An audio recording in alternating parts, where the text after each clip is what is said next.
This is our system, it's the web-based product monitoring and Leomark supplier.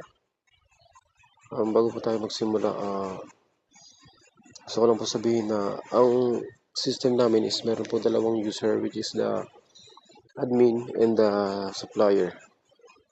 So, lagyan po muna natin ang account ng admin.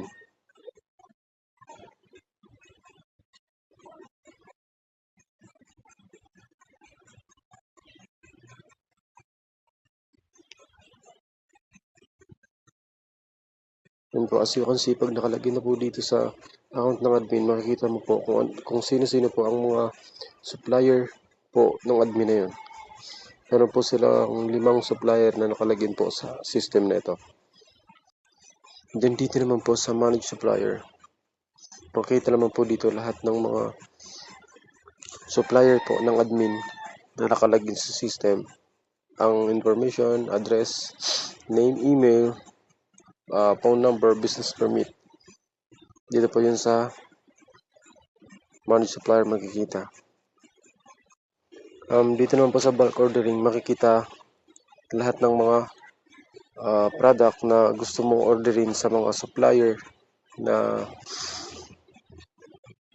nakalagin sa system nyo. Then dito naman po sa monitoring product, ito po yung mga product ng admin. Kumbaga dito po makikita lahat ng product ng admin, o mga stocks ng product ng admin. Dito po makikita sa monitoring product. Then sa transaction history, dito naman po makikita ang lahat po ng mga order ni admin doon po sa mga supplier. Dito po yun makikita sa transaction history. Then the way po ng purchase po ng product is, example po, halimbawa craves ko po ni Pancit Canton.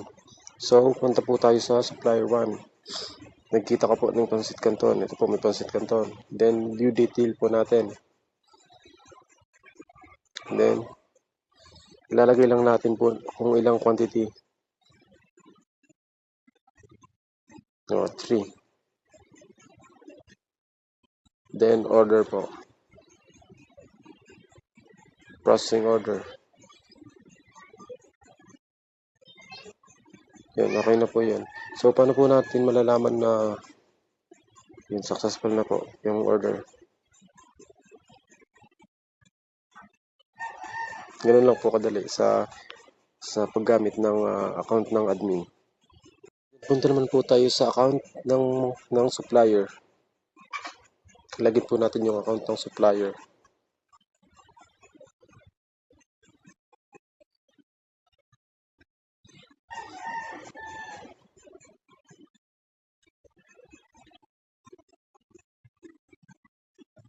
Yan, as you can see po, pag nalagyan nyo po yung account ng supplier, makikita nyo po yun dyan lahat ng dashboard. Kung ano po yung mga product na bestseller nila, then ang total, yung revenue, dyan po makikita.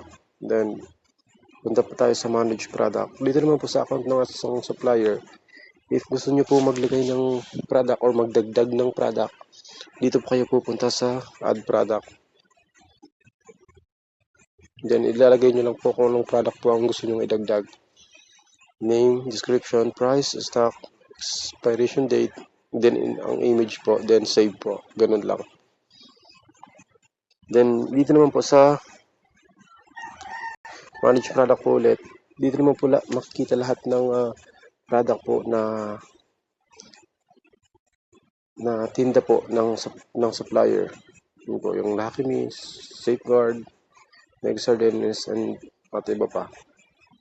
Then, punta po tayo sa manage order. Dito naman po makikita yung ang order kanina ng admin. Dito po makikita if ever po ang supplier is ang admin po is ditong supplier po bumili ng product. Dito po makikita. Then si supplier po i-confirm niya ang order ni admin. Then, pag na-confirm na po niya yon, ma-notify po yun dun sa admin by email. Mag-i-email po siya ng confirmation po. And then, dito naman po tayo sa sales report. Sales report. Just, yan. Sabi po kanina, gaya din po ng nasa dashboard. Kumbaga, kung ano po yung mga product na binibili ng admin, dito po yung nakikita. Kung ilang percent po ba. Yung mga bestseller, dito po nakikita kung sino yung pinaka bestseller nila. Then, balik po muna tayo sa manage product.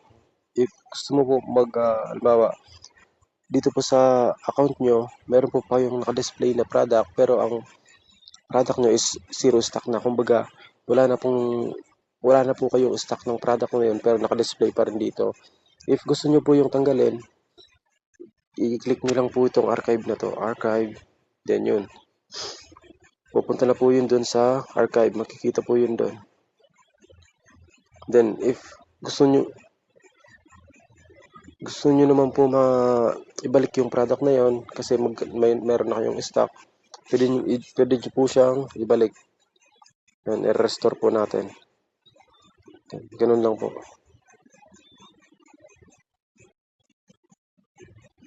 Yan, balik na. Then, katulad po ng sa account ng admin, meron din po siya ng transaction history. Dito po. Kumbaga, kung ano po yung product na binili ni admin, dito rin po makikita. And, ito lang po yung mga process po dito sa account ng admin. Thank you po.